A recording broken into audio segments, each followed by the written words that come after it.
दूर दूर तक कोई दिखाई ना दे रहा है। ना जाने किस हाल में होंगे बालक। कहीं हम ही तो मार्ग ना भटक गए शीघ्रता के चक्कर में। अब तो एक पग भी ना चलो जा रहे हो। जल, किसी के पास जल है क्या? कंठ तो मेरा भी सूख रहा है मौसी। भाभी, निकट ही जमुना जी है, कहूँ तो वहाँ से जल ले आओ। मैं भी जा रही हूँ भाभी, एक से भले दो। हाँ चल। शीघ्रता से आओ। हाँ।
जानकी, जानकी,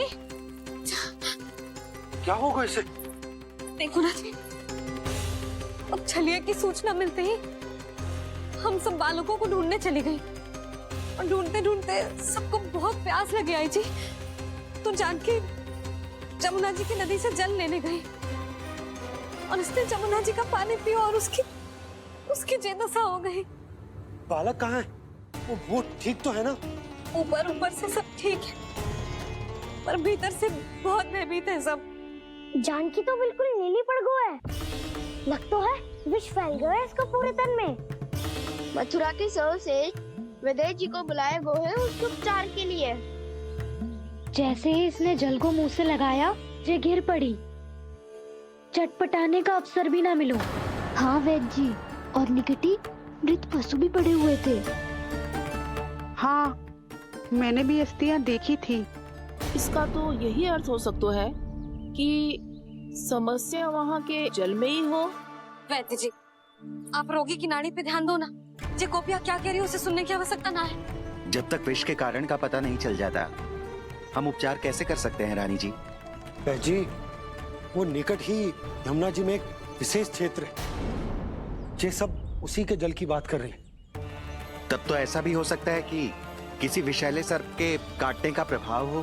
पर सर्प के काटने का चिन्ह ना है उसके तन पे। सर्प जब काटतो है तब उसके दांत के चिन्ह बन जाते हैं। मुझे पता है, बड़े बड़े सर्प को काटते हुए देखो है मैंने। एक दिन अब बस कर उज्जवल, ये बड़ी बड़ी हाँकने का समय ना है। पर यदि सर्प ने ना काटो है, फिर जानकी की ये दशा किसने की?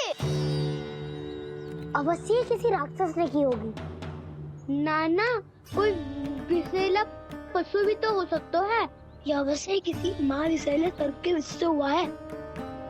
सर्प ने भले ना काटा हो, लेकिन ये अवश्य ही किसी महाविषैले सर्प के विष के कारण हुआ है। कालिया नाग। कालिया नाग?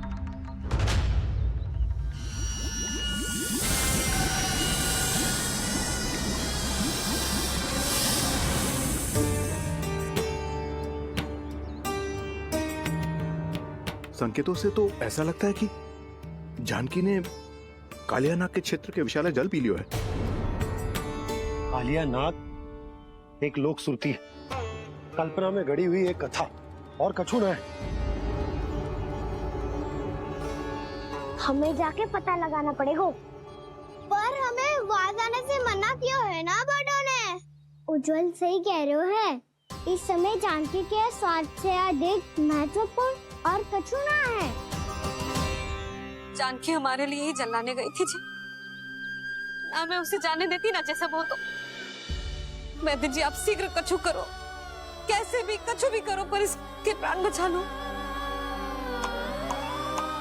यशोदा, धैर्य रखो, श्री नारायण पर विश्वास रखो, वो सब ठीक कर देंगे।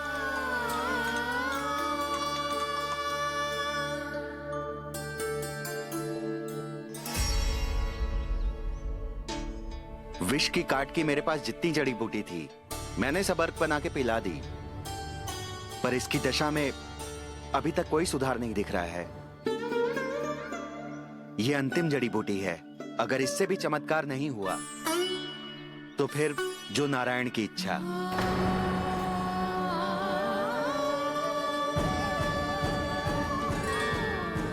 पर कोई तो उपाय होगा जानकी को बचाने का। कान्हा, यदि तुझे किसी औषधि के बारे में पता है हमें बता दे, हम जाके ले आएंगे।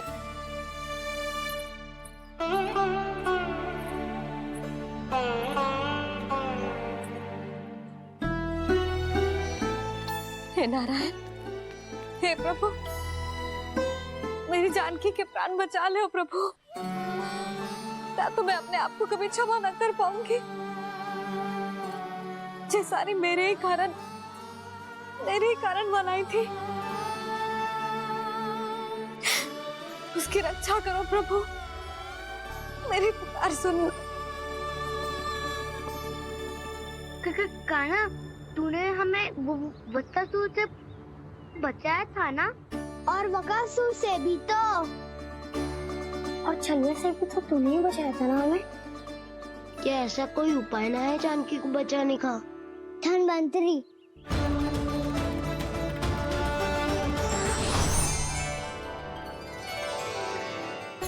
मैं आ गया हूँ प्रभु, चिंता मत कीजिए,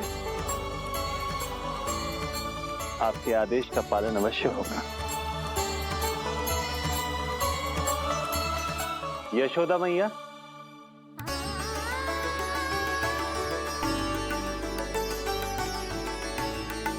मैया आपको कोई पुकार रहा है।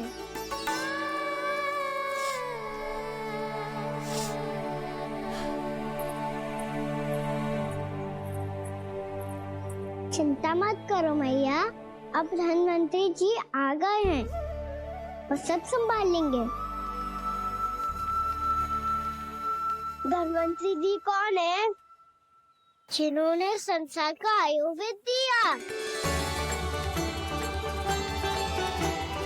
आरोग्य के देवता,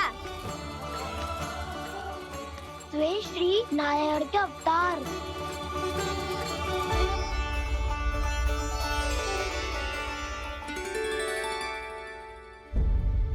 मुझे पता चला है कि आपको वेद की आवश्यकता है। हाँ हाँ, भीतर आइए। आइए आइए बैठे जी। जी रहे।